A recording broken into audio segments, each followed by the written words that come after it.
and he is presenting now his new book that just came out called Inherent or Inherited Bhakti in the Jiva according to Gaudiya Vedanta. So Maharaj will speak on the book, and you're welcome to take a copy at the end if you'd like.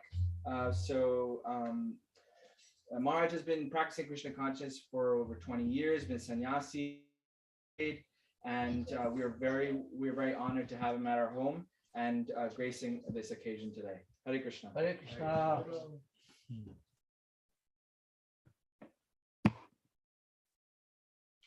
Om Jnanatimirandasya Jnanam Jana Shalakaya Chakshunmilitam Yena Tasmai Shri Gurave Namah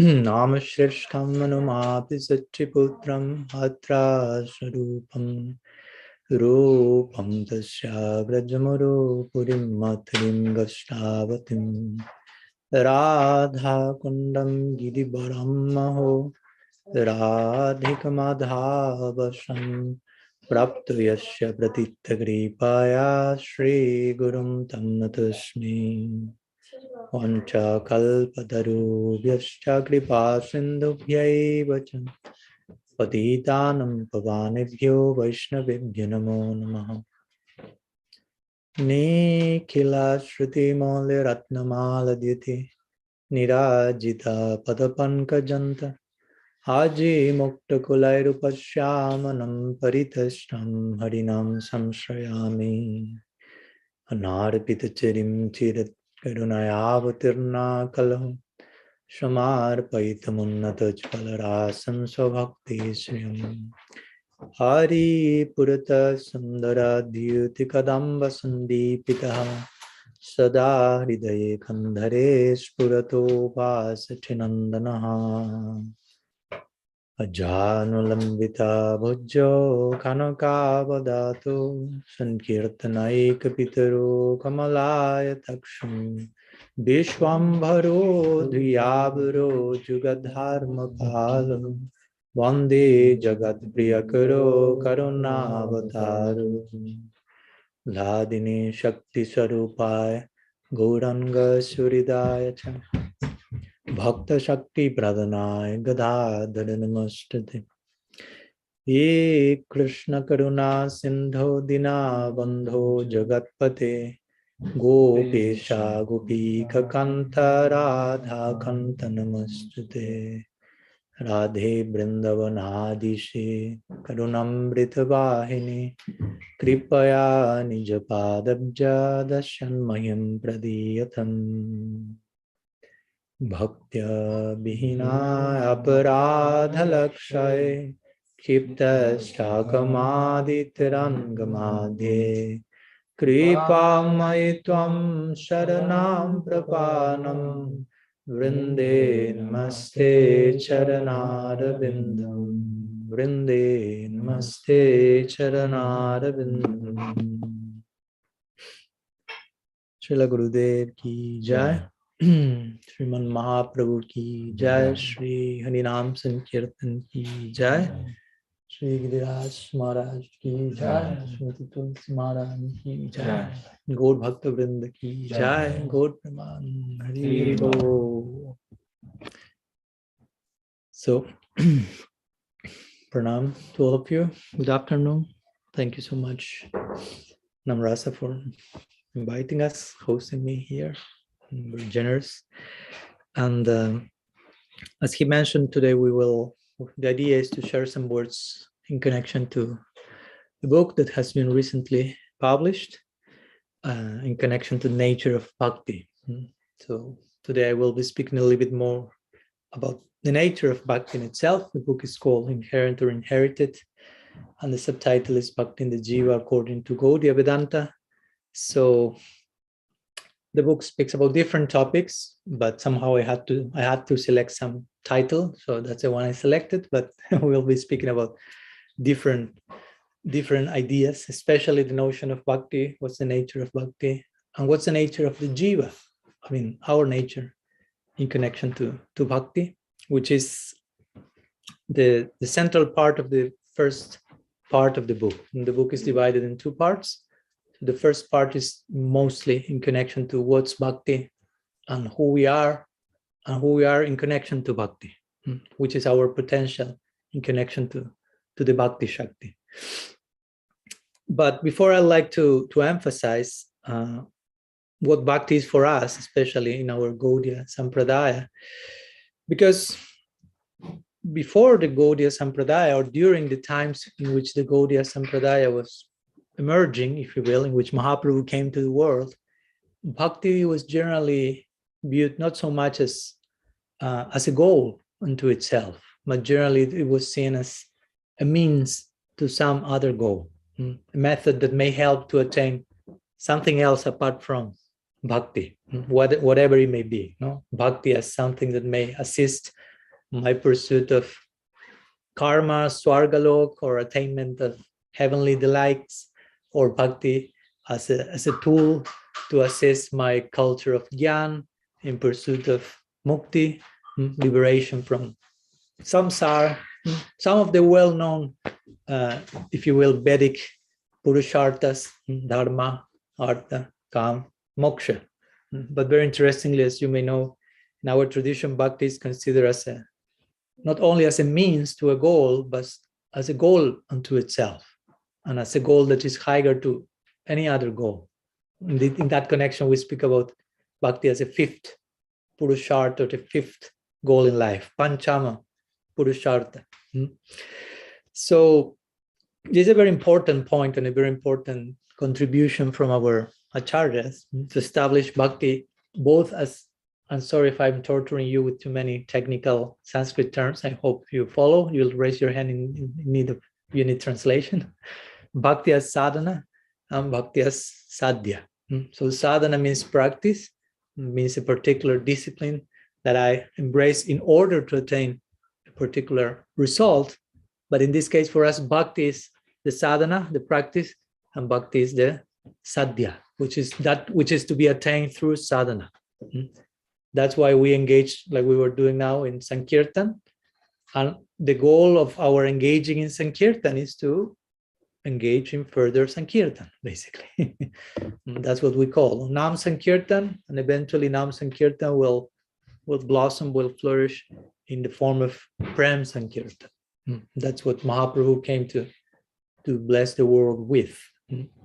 This has been mentioned by Gopinath Acharya. It is mentioned that at one point Mahaprabhu's associates were coming to Jagannath Puri, and Sarvabhauma was on the rooftop of the Jagannath temple and was asking, because Sarvabhauma was quite, accustomed to see, along with Prataparudra Maharaj, who was the king of Puri, they were quite accustomed to see a huge variety of religious approach to Jagannath. Now, Jagannath is the Lord of the universe, so being who he is, he receives different types of worship.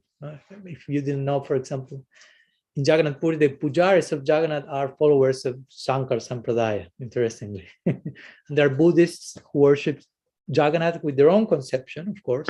And there are Gaudiyas who, of course, worship some Jagannath with very unique conception, and so on. So Jagannath is very generous to all.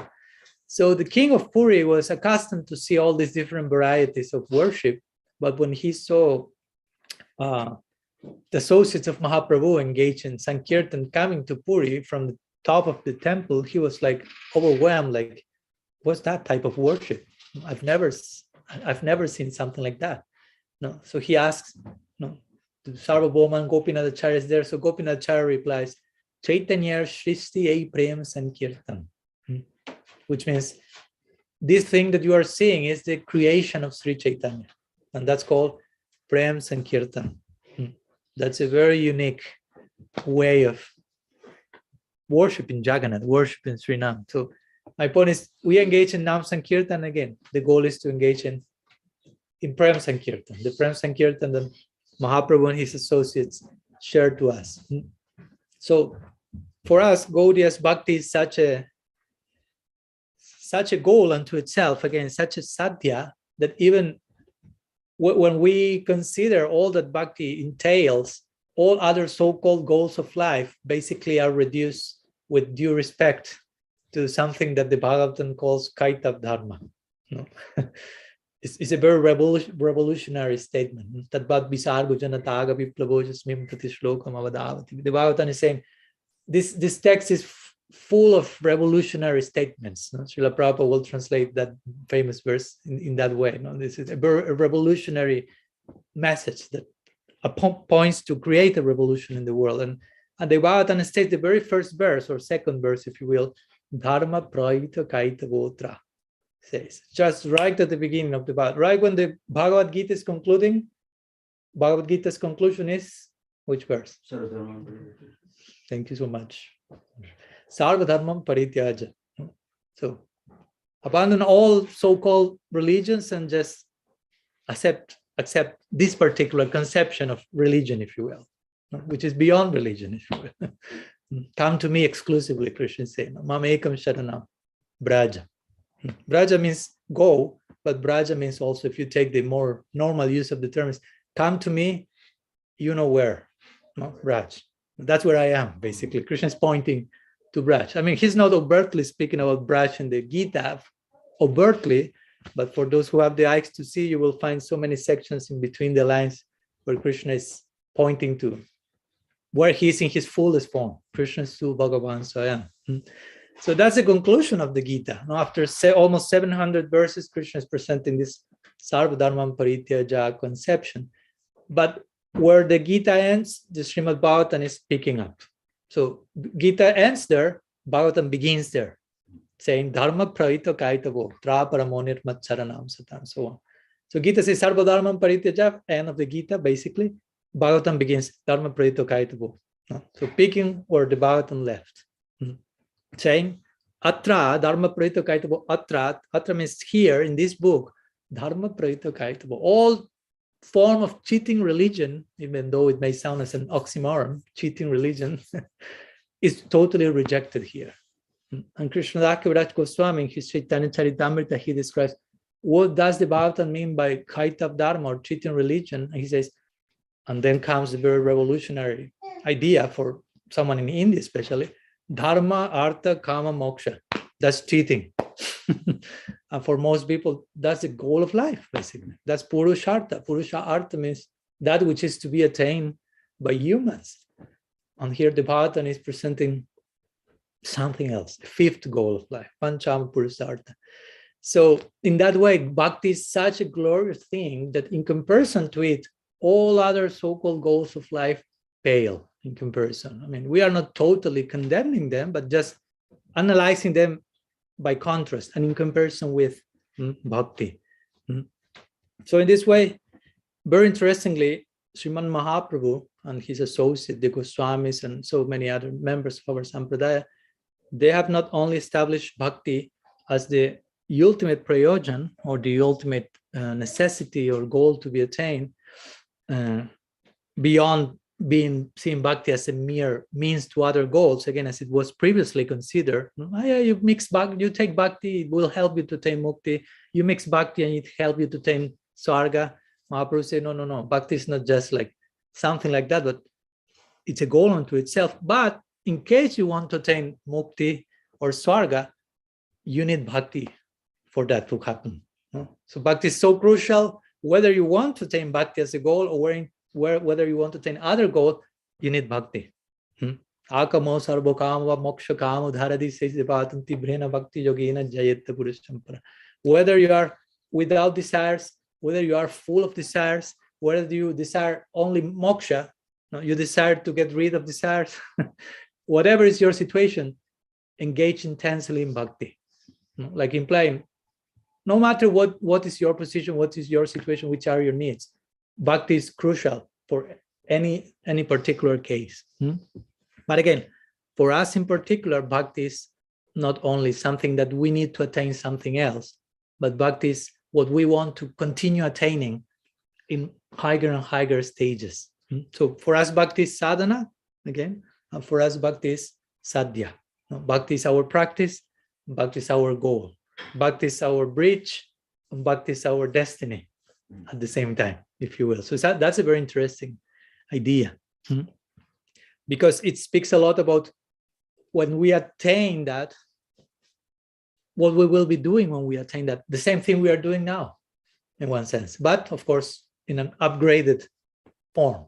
So that's a very unique idea in Bhakti, no? Because in other processes, the more you advance in your sadhana and get closer to your goal, the more you get rid of your sadhana. No, some people want to attain Svarga and they engage in so many rituals and tapasya, and they do so much penance, so they can enjoy a lot after that. So they are doing a lot of penance, so at some point they can just enjoy. So when they are close to Svarga, they abandon all those tapasya and they enter into the heavenly delights. Or someone who is adopting, I don't know, Gyan, they adopt certain things, but when they are about to attain Brahma Sayuja, they reject all the other stuff and just try to merge into Brahman. So my point is, for those people, their sadhana, the closer they get to their goal, their sadhana becomes more rejectable, if you will. But for us, the closer we get to our goal, the sadhana itself becomes a goal, if you will. The bhakti intensifies. It's not downplayed, basically. So again, in our goal, we will be doing what we are doing now. That's a very unique idea. I mean, what you will be doing in eternity is the same thing you are doing now. I mean, as much as you are behaving nicely here, of course. If you are doing nonsense, you won't be doing that in eternity. But if you are chanting, serving, hearing, worship, and so on, you will be doing the same thing forever in Golok. So that's a very unique conception. And that's why for a devotee doesn't care for getting freed from this samsara, basically. Because for a devotee, the goal of life is bhakti. So if I can perform bhakti now, that's an important thing. Whether I'm here, I'm there. Once someone asked my Guru Maharaj, when I will be free from samsara? I say, when you stop asking that question. When you no longer care for that, it means you are beyond that. When you are so absorbed in bhakti, that mukti disappear, your concern for getting free from, then you are beyond that. But as long as you still present the question, means not yet. Not yet. So our Gaudiya Sampradaya is a very, very interesting, school of thought, because it really focuses a lot into our life beyond liberation, what will happen once we get liberated, which is quite connected with what we are doing right now also. It's a very interesting connection. Yesterday we were in one lecture that we were invited to have some interfaith dialogue with some mostly Christian practitioners. And at one point the question came, no? So what happens after you transcend birth and death? Because for most people, they do not have that much information, what will be happening in heaven or whatever, because they generally do not have a very clear picture of who God is. So if you don't have a clear picture of who he is, you don't have a clear picture of who you will be there and what you will be doing in relation to him. So probably you will be just projecting what you are doing here now there. But the point is that if here you are not serving God purely and you are doing something else, probably that won't correspond there, because there are certain things going on there. It's not that you can do anything, in transcendence. So that's a very important question for us. Now, what we will be doing once we are beyond birth, and that's a speciality of Gaudiya Vaishnavism, post-liberated. Bhakti is a post-liberated status. In one sense, with all respect, we don't care for liberation. Most people in India, maybe they're this tribe, the ones who practice for mukti. Again, mukti is freedom. But as we spoke yesterday, our main interest is slavery. Proper understood, don't be scared by the word. Because the term slavery may be like, I don't want to be a slave of anyone. Because generally slavery here is forced. Nobody's giving you a choice. You want to be a slave, but be a slave. So I don't like that. But when you are conquered by love, you become a slave of Krishna, and Krishna becomes a slave of his devotees in bhakti. So we are not after freedom, we are after slavery, which is a very unique notion. But for us, that type of slavery is the greatest freedom, basically. And that's why we want to keep doing that forever. There are so many verses in Shastra which describe how bhakti is to be performed for eternity. When Krishna describes in the Gita and the Chatushloki, basically what sadhu sangha, what does he say? He says, Katayantas chamam nitya, machitamat gata aprana, katayantas chamam nityam. So my devotees are speaking about me, nityam. Nityam means not like for a weekend or 2 hours, and there's nothing else to say. I mean, Ikshatena Sabdat says Vedanta Sutra. You can never say enough about Krishna. Uddhav says, Kim Brahma Janmavin Ananta Kata Rasasya. This Ananta Kata, another name for Harikatha is Ananta Kata. There's no limit to what we can say in glorification. And that's why the devotees are projecting themselves in this eternal engagement, post-liberated engagement in Bhakti. Kirtaniya Sadahari, Mahaprabhu say. It's the same idea. Perpetually engaged in Hari Kirtan. The Bhagavatam say what? Nityam Bhagavata Sevaya. I mean, one verse to the other. What they say about Gita says Satatam Kirtayantamam. All the verses, all these items are the same. Satatam, Sada, Nityam, Pibata Bhagavatam, Rasamalayam, relish this Bhagavatam. Even when you attain liberation, beyond that, you continue relishing this. So that's our goal. And that's our practice very beautifully. We are already doing that, and we aspire to continue doing that forever. That shows how Bhakti is the highest thing. Because if the goal is something else, that something else will be the goal, the highest thing. But since there is nothing higher than Bhakti, Bhakti has to be the goal, Bhakti has to be the practice. So our goal is not Krishna, with all due respect, but our goal is Krishna Prem. And our process is Krishna Bhakti. And interestingly, this is not only the goal of life for us, divine love, but this is also the goal of life for Krishna. Of course, Krishna is already there, if you will, but he's always looking for increasing his love for his devotees, because there's no limit to that. Try to understand it. It's not that you reach spiritual world and it's something like, okay, it reached a limit. No? I have Prem, it reached this top, I cannot love Krishna more, and he cannot love his devotees more. No, it's now a yovanam, it's dynamic, ever fresh. So our goal is Bhakti and further Bhakti. The goal of Krishna's life, if you will, is further Bhakti. As Mahaprabhu is saying, Pratipadam Purna Amrita Ashradanam. To relish at each step, Purna Amrita, the completeness of immortal nectar. It may sound too poetic, but we have to resort to poetry to speak about the higher realm. That's what our acharyas are teaching us. If you want to speak about transcendence, at one point you have to take shelter in poetry. Because what is going on there is so harmonious, so beautiful, so that you have to express that in poetry, which is a language that lends itself to other possibilities. It's much more dynamic. Yeah, okay, thank you. So Krishna is for us the Vishaya of Bhakti, the object of Bhakti, but the devotees are the Vishaya of Krishna's Bhakti for his devotees. No? As much as we will love Krishna, Krishna will love his devotees. Try to always bear in mind this notion of reciprocity. He's reciprocating over and over again. So for us, Bhakti is a very unique reality, a very unique concept, especially in our tradition, where someone like Srila Rupa Goswami has developed this very interesting presentation of Bhakti as rasa. His Bhakti Rasa Amrita Sindhu, he has, if you will, resorted to the language of aesthetics, like Bharat Muni has done also in his own treatise, and described Bhakti as a very, as Bhakti in its ultimate form as Bhakti Rasa. I won't enter into the details of that because that may be too technical and too complex.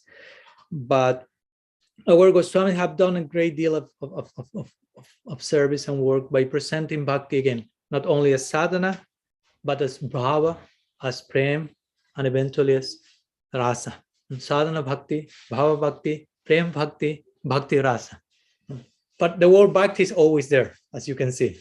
It's not that at some point we dispense with bhakti. It's not happening, but actually it gets more and more condensed and comprehensive.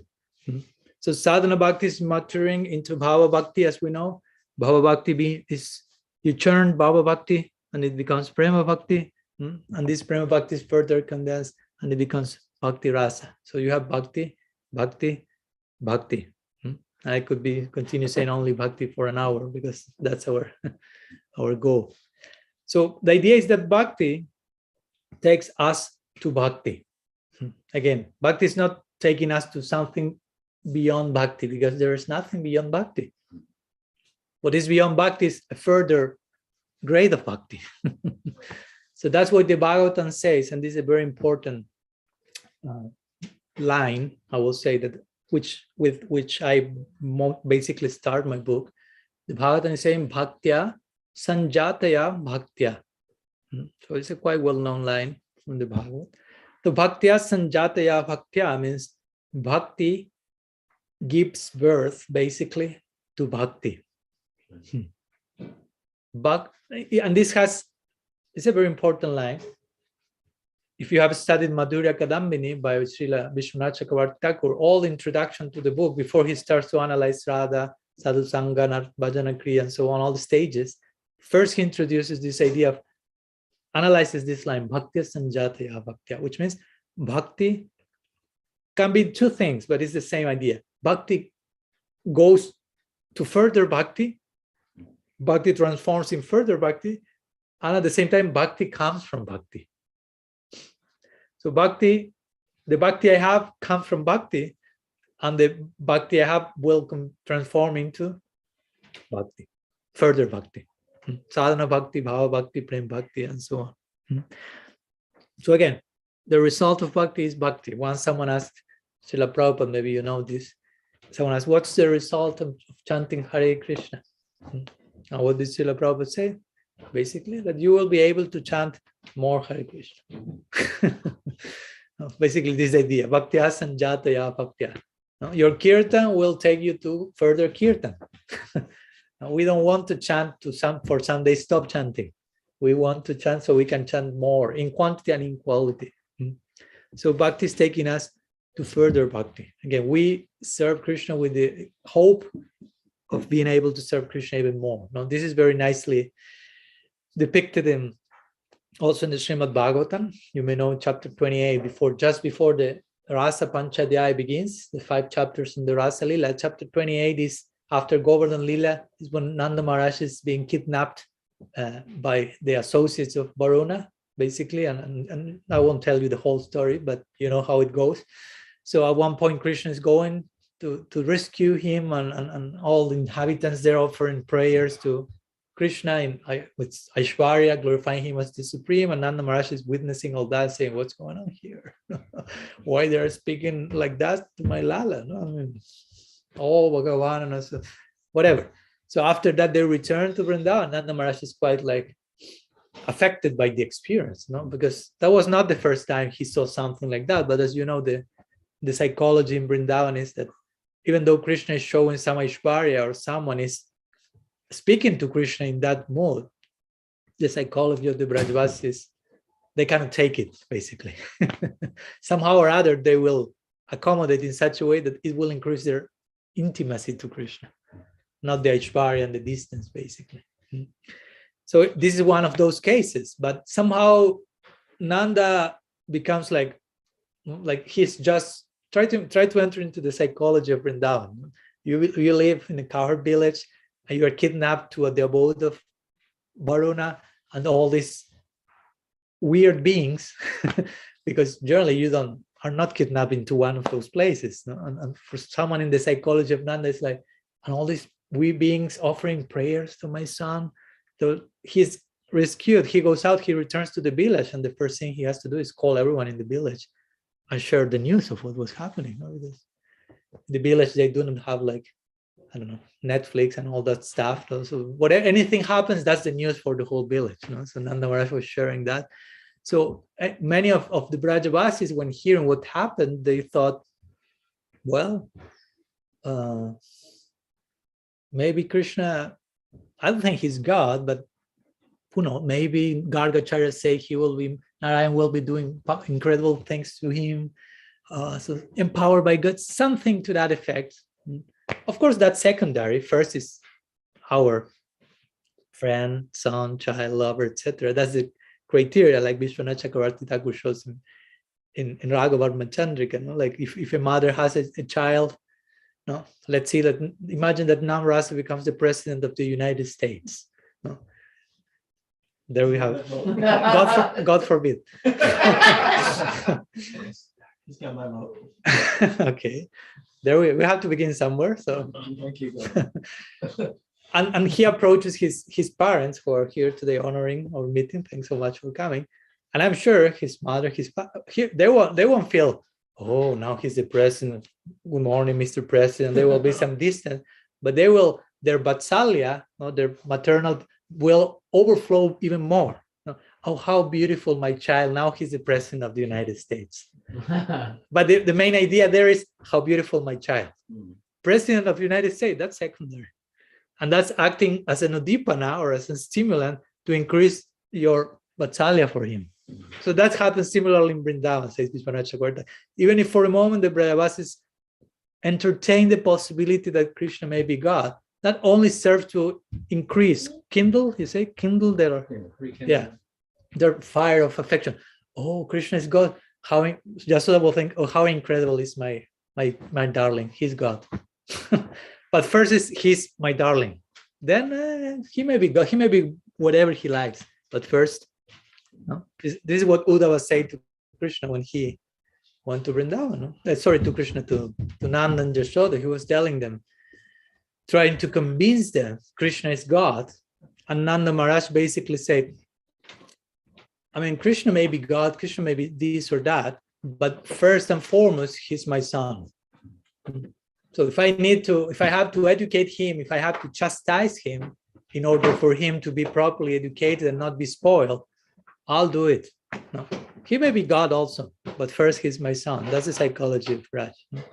So going back to the story, sorry for going here and there. So Nanda shares all that happened in the abode of Varuna to his associate, to the Brajavasis. And at some point they felt, well, Krishna, some extraordinary things are happening to him. So maybe due to his extraordinariness, Krishna may be able to show us our future life. So let's ask Krishna about our future life. So all the Brajavasis went to Krishna and they asked, can you show us where we will be in our next birth? Because again, the psychology of Brajavasis we are ordinary beings tied to samsara. For sure, we will be back in this world. I mean, they are not thinking about moksha or stuff like that. They are taking care of their cows or their house, family, and loving Krishna, which seems something outside ordinary. They seem like more concerned with dharma, artha, and kama in one sense, but actually they are beyond moksha if you pay close attention. So they ask Krishna, can you show us our next life? And Krishna says, okay, I agree. So he takes them to a certain particular place, say, now just immerse yourself there, close your eyes. He makes some magic, if you will, and now open your eyes. And it is basically say that Krishna is showing to the Brajavasis their next life, and what the Brajavasis are seeing is they are seeing themselves in their same situation. They were at that moment doing the same thing in their next life. It was like if Krishna put a mirror in front of them. So this will happen in your next life. And the interesting thing is that all of them were, oh, great. We'll be still together doing the same thing, living in the same family. Great, that's the best thing ever possible. So that shows my point again, which is the concern of how Bhakti operates. Bhakti is only pointing to further Bhakti. So the Brajavasis were so immersed in their Bhakti life with Krishna center that the only thing they were thinking is next life, we want to continue doing the same. Of course, in deeper and deeper and deeper ways. So that's the quality of Bhakti, of pure Bhakti, I would say specifically, like Mahaprabhu is showing in the 4th verse of Sikshastakam also, which depicts Ruchi Bhakti, or pure Bhakti, we could say. When there is no more selfish desire, nadanam najanam nasundari, kavitam bhajagadisha kamaya, mama janmani janmanishwari bhavatad bhakti. He's saying there, mama janmani janmanishwari bhavatad bhakti haitukite. Even if I have to come over and over again take birth after birth here, I don't care, says Mahaprabhu, as long as I have bhakti in my life. That's it. That's the condition, of course. No. But that bhakti, the high to ki to, as long as I can render high to ki bhakti towards you, oh Bhagavan, I don't care for samsara. But first, of course, he qualifies that saying, nadanam, nadanam. I don't have any interest for anything in this world. I only have interest in bhakti. So due to some arrangement, I had to continue wondering, Brahmanda Brahmiti Kon, I don't care. As long as I can render bhakti to you, that's my heaven, basically. Even if I'm being thrown into some so-called hellish planet, I mean, we have heard that Prahlad was in one of those places, but you will never think Prahlad was in hell, basically. The other day I was reading Thomas Merton mentioning, he was defining hell. He basically said, well, basically to be at the pearly gates of hell means that you are seeing everything that is around you revolving with you in the center. That's it. You are just entering the gates of hell. So he's not speaking about these things as some geographical, no. Okay, now you're in hell. Now comes the Vimana taking you somewhere else. But Manmora Brindavan or Manmora Patala also, depending the case. No, everything will be a state of consciousness. So Mahaprabhu is saying here, as long as bhakti is there in my life, you, Krishna, can throw me whatever you want. I don't care. I mean, bhakti is the prerogative. This bhakti is there. That's the warranty of heaven, if you want to say. Our heaven is beyond the other heaven, basically. Narayana Parasarvena Kutasthana Bibhyati. You know that one. Yes. You repeat that last year we went in the car. Oh, really? Yeah. Swarga Pavarga Narakeshu Apitulyartha Darshan. So that verse of the Bhatan saying the same thing. Devotee of Bhagavan. Hell, heaven, liberation is the same because they are attracted to Krishna. In the Gita is also describing the same thing. No, devotees, other people other than devotees are making some effort to live their bodies in a particular way. Chapter 8 of the Gita, to live in the particular fortnight, particular lunar period, so they attain. But the concern of the devotee is just bhakti, and whenever death comes to embrace me, it will find me engaged in bhakti. So it's okay. That's the real death that the devotee is going. No? We have to die before we die. And that means the death of the false ego that the bhakta is fully embracing, basically. No? So, so the Bhagavatam is defining this bhakti as paradharmas, we know, a high to ki bhakti that Mahaprabhu mentioned in the Sikshastakam, a high to ki bhakti, and impossible to contain, basically. No? High to kiya pratihata, basically. Paradharma, in the words of Thakur Bhaktivinoda, like the function of the soul, or that plane where we as jivas are like operating in our highest level of functionality, if you will. I mean, we are tatastha jivas. Now comes this idea of who we are and the implications of this word tatashta. No? One day came this idea to write someday something, a book called Tatashta, and try to unfold all that it implies being tatashta, or being someone who is whose our identity is defined according to the environment that surrounds us and the potentialities that are accompanying us. Srila Bhakti Goswami will say that we are a product of the environment, which is a very interesting idea. Very interesting idea, especially if we consider the bhakti environment and all that we can be in that connection. So as you know, Bhagavan has different Shaktis. He's Shaktiman, one of these Shaktis. We are one of those Shaktis, Jiva Shakti. He has Swarup Shakti, Bhakti Shakti. He has Maya Shakti. I have to become technical for a while with your permission. So Bhakti is defined as the essence of the Swarup Shakti, all throughout the Shastra. Swarup Shakti has its essence called Bhakti, which is, Krishna says in the 11th canto, Madatmaka. Bhakti is my own heart, basically. There's one nice book of Bhakti Pramod Puri Maharaj called The Heart of Krishna. And when you read the book, the whole book is about the devotees, who are the personification of Bhakti. So the idea is Bhakti is Krishna's heart. If you want to put it in a more personified way, Radha is Krishna's heart. She is Bhakti Devi in its full embodiment. So we, as Tatastha Jivas, as Tatastha Shakti, have the potential to embrace this Bhakti, this essence of the Swarup Shakti. Krishna says in the Gita very nicely, Mahatmanas Mam Partam Devim Prakritim Ashritaha. Krishna only uses the term Mahatma to refer to his devotees. Mahatma means what? Great soul. It's not about physical size. No, it's not like you I don't know, pump something, I become a great soul or something. But Mahatma, you have Duratma. No? So Mahatma means expanded consciousness, basically, and Duratma means contracted self. And he uses the word Mahatma only to refer to his devotees. That's an important point. And he's saying Mahatmanas Daivim Prakritim Ashritaha. Means Mahatmas are those who have taken shelter in my Daivim Prakriti, my divine nature, which is another way of saying Swarup Shakti or Bhakti. Someone becomes a great soul by putting under the shelter of Bhakti, by exposing our Tatastha nature to the rays, if you will, of the Swarup Shakti. And the birth of Bhakti comes in that way to us. Bhakti comes from Bhakti, as we quoted the Bhagavatam. Bhaktya Sanjatiya Bhaktya. Bhakti comes from Bhakti means Bhakti comes from Bhakta, or Bhakti comes from Sadhu Sangha. Krishna Bhakti Janmamol Hoy Sadhu Sangha. Krishna Prem Janmetengho Unarmo Kyanga, says Chaitanya Charitamrita. The root cause of Bhakti is Sadhu Sangha. And when you attain Prem, he says, Sadhu Sangha remains most important. Very interesting, as we say, no?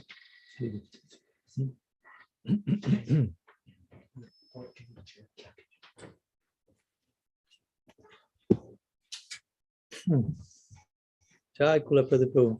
Nice to see you. Yeah, see you. Pleasure. So, some words before finishing about, again, who we are in connection to our potential. The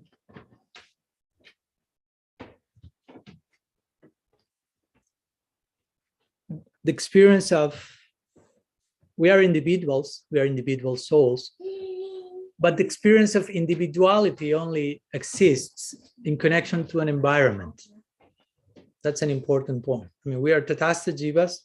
We can be individuals under the influence of Swarup Shakti, or we can be individuals, contracted ones, under the influence of Maya Shakti. But if you take out the environment, Maya Shakti, Swarup Shakti, there's no more experience of individuality. That's what we call Brahma Sayuja. When you are not putting yourself under the shelter of the Swarup Shakti, you are beyond Maya Shakti, but there's no sense of individuality. Of course, it's not something we are expecting to attain, but it's an interesting idea. So if you take out the environment, your sense of personality kind of disappears. And in one sense, that happens in another way to Krishna himself. What's my point here? Like, Krishna is who he is, Braja Krishna, because of the particular type of bhakti that is surrounding him. If you change the type of bhakti, Braja Krishna becomes Narayan or Ramachandra, Dwarakesh Krishna, Mathuresh Krishna, because those different forms of faces of the Absolute are corresponding with a particular type of bhakti that is coming to them. So they reciprocate. That bhakti makes Krishna take that shape, if you want to put it in a poetic way. Sometimes I like to say that Krishna's form is carved out of the love of his devotees. You follow my point? It's like, I don't know, if my grandmother comes now to me, her grandmother's affection will carve a particular form of me, a particular side of myself will manifest according to that love, particular face of me. And in one sense, the same applies to the Absolute. That's why we say that if you take all the bhakti, all the bhaktas that are surrounding Krishna or Narayana, and you just leave the Absolute without interaction with bhakti, that's called Brahman. basically. Brahma means the absolute, but unqualified absolute, without expression of individuality, without because there's no bhakti. You incorporate bhakti, and Brahman, the absolute, will take form and shape and movement. That's what we call lila. Lila is basically the absolute being animated by bhakti, by his own internal energy, interacting with his own internal energy and taking so many shapes, if you will, out of that.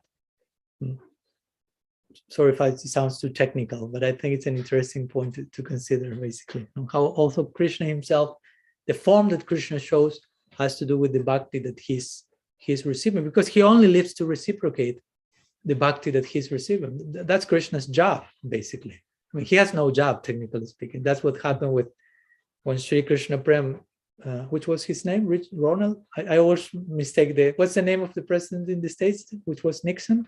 Ronald or Richard? Ronald Reagan? No, there was one name, Richard. Richard. So this one was called Ronald Nixon. I always mix the two and say the wrong name. I say, the president of states was a Vaishnav. I say, no, I'm mistaken the name. So this Mr. Nixon, which was a pilot in the Second World War, maybe you have heard about him, Sri Krishna Prem. He was in one sense the first Western Vaishnav.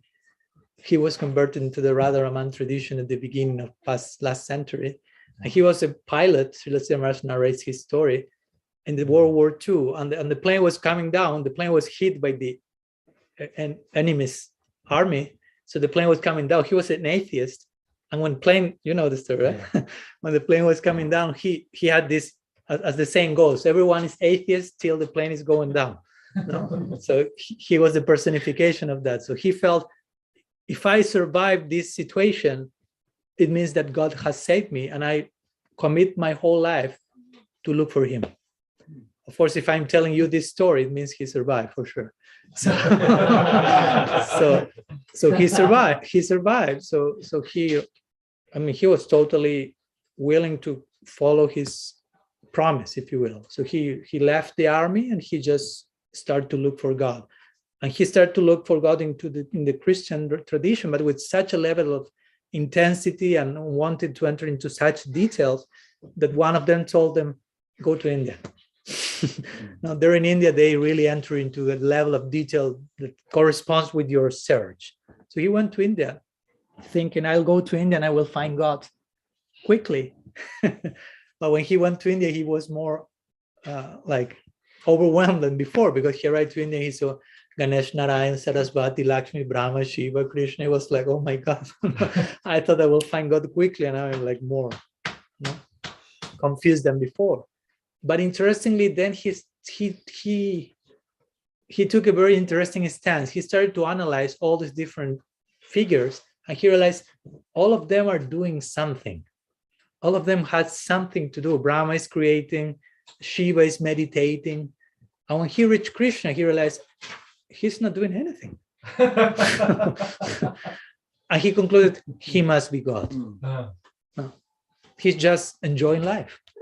He's playing, however you may like to put it, but he doesn't have something to do, like forced work, if you will. He doesn't have to go to work. He's just celebrating life. So he intuitively say, this is God. Of course, some past, some scars were there for sure to reach that conclusion. And eventually he became Gaudiya Vaishnava called Sri Krishna Prem. Sri Krishna Prem. I need to say more, even if you want to add to Sri Krishna Prem some words. He was living this world on 1965, just a few weeks before Srila Prabhupada boarded this Jaladuta coming here. And when he was leaving this world, he said, Satyaraj mentions that in his book of Sri Chaitanya, he says, my ship is sailing. And he passed away. And his name was Sri Krishna Prem. So Sri Krishna Prem's ship was sailing. Interesting. What country was he from? He was from England, or I think England. Yeah, we can search, but there's an ashram he has in India, his followers and so on. Really? His guru was a Vaishnavi from the Radharaman tradition.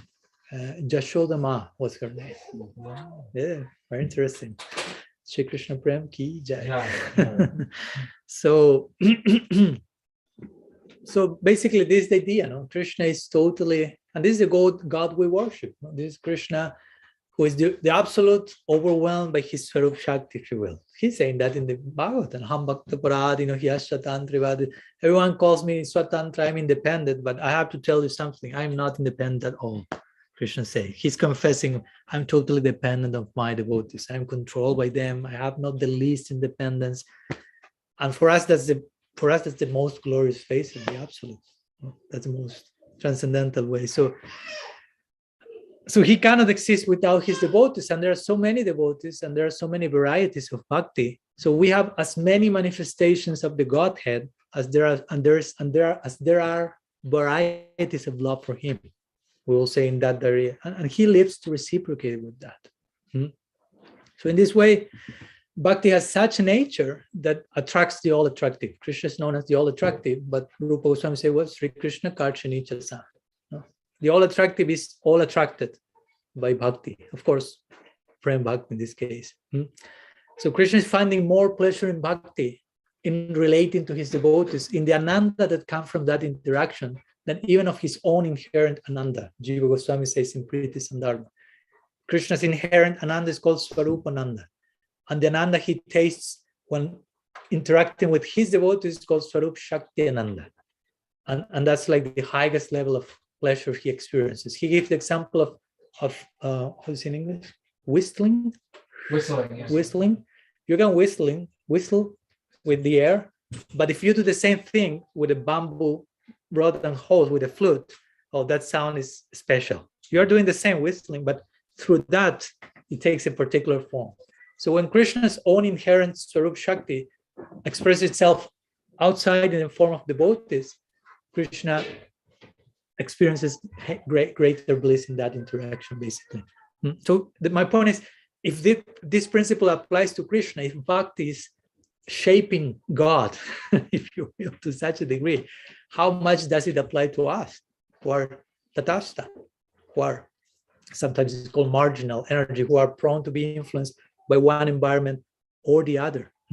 So because of our constitution, we have the potential to attain what's called sometimes tadatmya with bhakti. Tadatmya means like very close similarity.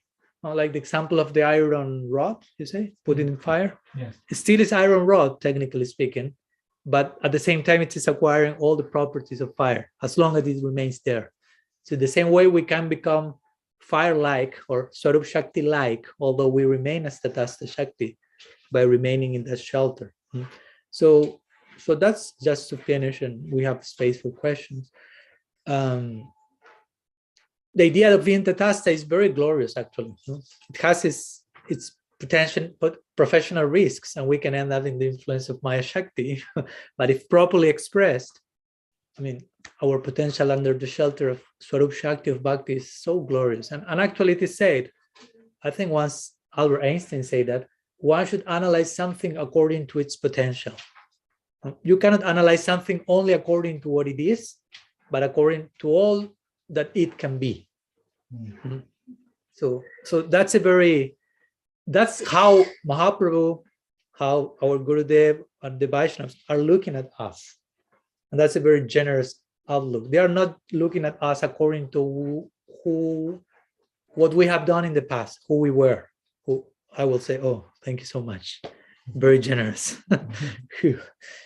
They are not looking at us according to what we are, even in the present. I will say, thank you so much. Even more. I'm still a devotional disaster. So thank you so much.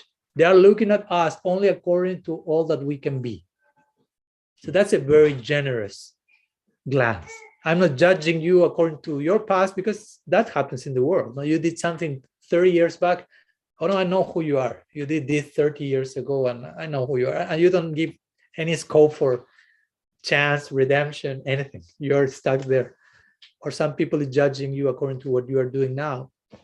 But a sadhu, God himself, are just looking at our potential, all that we can be.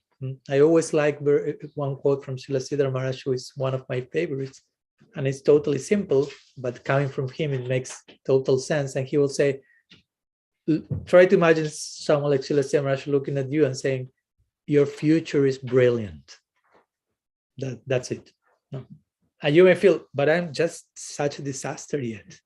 But you will think, but this great personality, what must he be seeing through me and all that I can be, all my potential? So I have to embrace that vision. That will give hope, basically. And we need to have hope, because we have some cloudy days where sometimes we feel, oh my God, this is too much. I'm like this, and I'm totally embarrassed of what. But still, the higher realms, the higher quarters are analyzing us according to all that we can be. So I would like to share a brief excerpt of my book in that connection to close. Sure. As part of the presentation. Someone told me that you're presenting your book, you have to read something from that. So, okay, here I am. Which is in connection to that. Is almost basically the last page of the book, basically, the conclusion, which speaks about the Bhagavatam. As I mentioned, the Bhagavatam and Mahaprabhu are looking at us in such a generous way.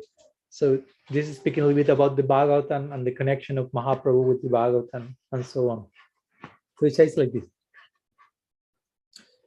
As Gaudiyas embraced the Bhagavat according to how Mahaprabhu himself embraced it, the result of such an embrace has taken the form of a remarkable epithet, Srimad Bhagavatam. Because generally before Mahaprabhu, Bhagavat is Bhagavad Purana, but we know it as Srimad Bhagavatam. So now we will explain what's the meaning of it. While the term Bhagavatam denotes something related or belonging to Sri Bhagavan, the esoteric term Srimad points to Bhakti in its ultimate expression of personified Mahabhav, Sri Radha. This Mahabhav verily implies divine frenzy, which represents the definitive converging point of the whole Bhagavat. And in this way, Srimad refers to the madness or mada of Radha, Sri. So Srimad has to do with the mada of Sri, the divine madness of Sri Radha in her loving interaction with Bhagavan Sri Krishna.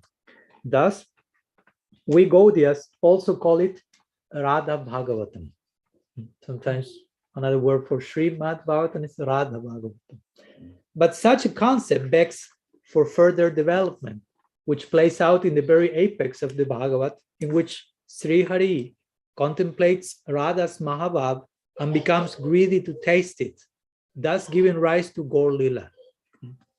Tomorrow we'll be speaking a little bit more about this. Here's the Rasa Lila, basically. Here, Braja Krishna drenches himself in the glory of Radha's experience to such a point that her Mahabhav becomes his, her madness becoming his own. It is in the midst of this pandemonium that Sri Gaur Sundar then relishes Radha's Mahabhav, but the experience overflows from him, splashing whoever is nearby, including undeserving passers-by such as us. This is just like if the wife of a rich man goes mad and suddenly throws all her jewelry from her rooftop, making even the poorest of people rich, though they have no merit whatsoever. And when her millionaire husband sees this, he has no problem at all, since he knows the extent of his own wealth. Correspondingly, the Srimad Bhagavatam ultimately speaks to us about the mad or madness of Sri Radha for Bhagavan, in which all her jewels of bhakti are indiscriminately delivered in the madness of Mahabhav to one and all, in the topmost expression of compassionate love as Sri Krishna Chaitanya. Needless to say, we are those most fortunate redeemed paupers in this magical story. So this is Gaur Lila, and that's why we are here today, because Krishna wanted to taste the bhava of Radha, and he entered into her madness, like this lady throwing all the jewels on the homeless people, receiving like a diamond, okay, costless diamond, but it's there. So we have been touched, I will say, by this extraordinary grace of Sriman Mahaprabhu, his agents. So the conclusion will be, and it's undeserving, so let's be generous with one another, bearing in mind from where this gift is coming to us and how less we deserve it.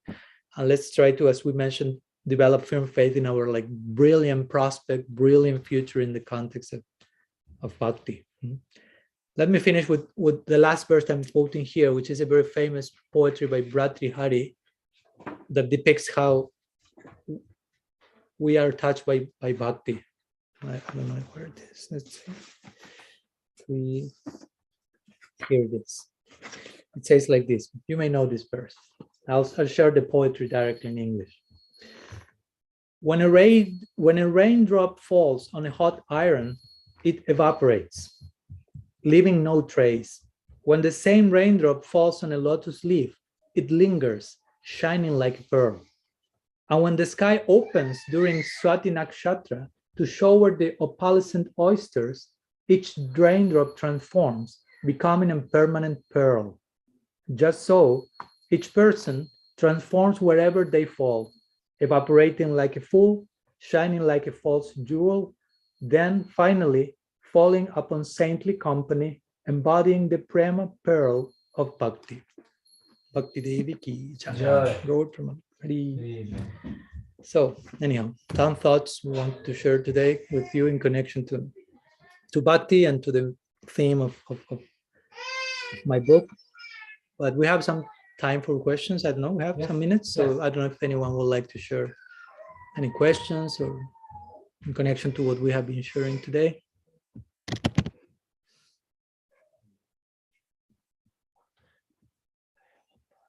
I have a question. Yes. When you say Swarup Shakti is Bhakti is essentially that is Swarup Shakti. Can I mean, I'm not saying that. It's saying Okay, Shastra. it says in Shastra, Just in case. can a living entity have like is it all or nothing, or is it like there are bits of Swarup Shakti that and it just eventually becomes a full representation, or is it there are smaller representations, and then like for example in my infancy of bhakti, do I have a little bit of Swarup Shakti or do I have all of it there? What do you think? What do you say? I think there might be a little bit, but I don't know how is it represented or measured even. Yeah, of course, it's complex to speak in words about something that you say, how to measure or express in words the internal energy of Bhagavan. And we have heard different analogies like that of the seed and the vine and the rays and the sun and so many ways of trying to speak about something that of course goes quite beyond words and three-dimensional expression. But generally the notion is that our church have expressed in terms of bhakti samskars, so impressions, as we have the other types of samskars, and one impression after the other starts to create a more consistent thing to the point that we attain what I mentioned today, tadatmya, like almost oneness with that reality.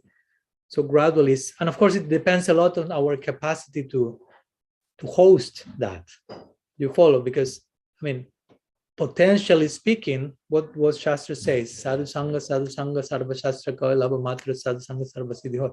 1 millisecond of sadhu sangha gives you all perfection. And you may say, well, I'm here 3 decades and perfection is not coming. So that's not because there's no potency on the sadhu sangha side, but which hosting capacity do we have to properly honor the gift? Because the gift is coming from day one, but how much we are honoring that's another thing. That's Srila Samaras once said that. He said, Krishna is giving all to us in a golden plate. And the only thing he's asking for us is a little bit of collaboration to receive the gift. And even though that little thing sometimes is so difficult to fully put our hands to receive the gift. He's saying that just here's the gift, just receive it. And you're still like, like this famous painting of Michelangelo that God is like, hey, take it. And the guy is like, I'm thinking about that. Let's see. No, give me a few more time. You're calculating yet. Maya means calculation, basically. but we could say that, no, like Bhakti will come in full form. Like, I don't know, you receive Sri Nam from Sri Guru, and Sri Nam is, it's not that you are receiving just one bit of Sri Nam, and eventually the sun is there, but the point is some clouds may be in between us, as we say yesterday. Now we may say, oh, the sun is covered by a cloud. No, you are covered by a cloud. If you will be with Surya Dev in the sun planet, there's no cloudy day ever. So Sri Nam is like the sun, because it's non-different from Sri Hari, which is like the sun, Krishna Surya Sam. Avinatam Namanam. So Nam is complete. Bhakti is complete. We don't speak in Bhakti like something exactly, but which is our capacity to interact with that, receive that honor, that will make like less of like Rupa Goswami saying Bhava is a ray of the sun of Prem. He speaks in those terms, and Prem is Prema Suram Susamya Bhak. He's saying Bhava is a ray from the sun. But again, Bhakti is the complete sun. You follow? If we are in a place where it is night, it doesn't mean that the sun is no longer, it's not as brilliant as it is. It means just that you are looking in the dark direction, if you will. So Bhakti, it's important to understand this idea. No? Bhakti is always complete. Bhakti is always full. Nam is always full.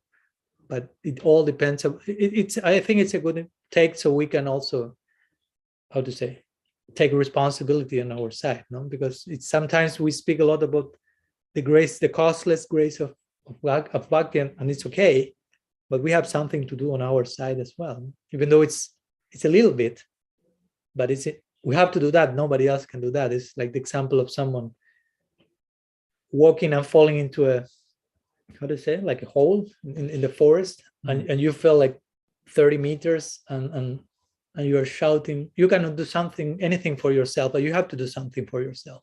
The only thing you can do is cry for help. Nobody can cry for help for you, and someone else will come and see your condition and be compassionate and say, okay, I'll look for a rope, and the person is coming, taking the rope, going back, throwing the rope, telling you, giving you the instructions, take the rope. And the other person is doing the main work, no? Like taking you out of the hole. You are just taking the rope, but you have to take the rope. Nobody else can.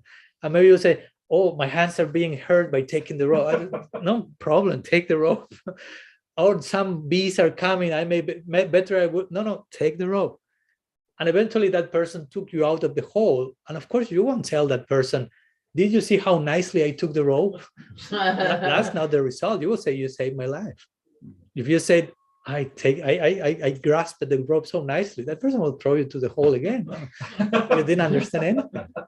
So my point is, you in that process, you did only 1% of the whole equation, but nobody apart from you was able to do that 1%. You had to do that. So and that's personal responsibility. And it may seem a lot to us, I have to do so much. It's so much my part. But actually, if you are aware of the degree of grace that is descending on us, you will always feel what I'm doing is, I have to do it, but in comparison, it's just, I'm ashamed to paying so little for all that is coming. Eventually, the more we progress in Bhakti, we will feel in that way, like it's coming, so much is coming that, I mean, whatever I'm doing is like, but at the same time, I have to do it and I want that to keep coming. So anyhow, some thoughts. So if there's cloudiness on our side, with Bhakti being the sun in that same analogy, or Krishna, then what is it exactly that's blocking us from that full potential? What is blocking us from that full potential? What's the cloud? In other words, what is the cloud in our life? What's the cloud? Well, we can call it with many names. Of course, you can call it to begin with avidya, in a very like basic generic terms. They're very way. Of course, you can enter into the details of that, and you may speak about anarthas, and you may speak about apara. We can like unfold in many directions, but to begin with, you can say avidya, by andutiyavini veshatasya, you know the verse. So basically it's saying like all the beginning is a vidya, beginning, quote unquote, anadya vidya, anadi karma, and which interestingly, avidya is basically, we can call it like lack of education, basically. You take vidya like education or knowledge, and avidya means lack of education. So when you become basically schooled or enlightened by some bandha gyan, naturally you start to perceive reality as it is. Because anartha means that, another way of speaking about the anartha means false sense of value. Artha means value. Anartha means I'm seeing value, I'm projecting some value where it is not. So that value is somewhere else, but I'm ascribing value to something. It's like counterfeit money. No, you take that and you think, oh, I have $1,000 and you are having so many plans. So with this, I will buy this and I will enjoy that. And when you want to like acquire the thing through that money, you end up being in jail from 1 minute to another. 1 minute before you were having all this expectation, 5 minutes after you are behind the bars. So that's how it happens in life also. You have some expectations through the filter of anartha, and eventually you find yourself like trapped. So the important point is, to realize where is the real value, what is the real purpose. Artha also means purpose. So anartha means a false sense of purpose, a false sense of meaning, basically. That's why prem is considered paramartha, real meaning, real purpose in life is that. So when we educate our own movements in life, we realize where is real purpose, where is real need, necessity, and value. And the more we walk the talk, I could say, the more the cloudy day is dissipated, basically. It's basically like that. The more we choose to look into that particular direction, this idea of Bahirmukh and so on, where you are pointing to, and again, if you have the capacity to run at the speed of light, you will always be seeing the sun, if you will. So if you enter into this vision of reality where you are able to grasp real purpose behind everything, there's no Maya, no Anartha, and so on. That's what we call Jivan Mukta. You're in this world, in this body, but you are somewhere else at the same time. Of course, easier said than done. No? Sounds romantic, but you have to we have to walk the talk literally. So, something else? If not, it's just 1 hour, 8 minutes. If you want to end in an auspicious moment, but we can continue. We can continue, no problem. Well, we have Maharaj's books here. If anyone wants to take a copy, you can contact me. It just came out recently, so it's on the subject of bhakti. So maybe Maharaj, we can have kirtan now. Yeah. Would you like to lead, please? Okay. Srila Gurudev ki jai, Shriman Mahaprabhu ki jai, Gaur Bhaktivinoda ki jai, Gaur Premanand, Vancha Kalpatarubhishya Vibhad Ruhi Vacha Patitanam Pavanebhyo Vaishnavibhyo Namo Namaha, Ananta Koti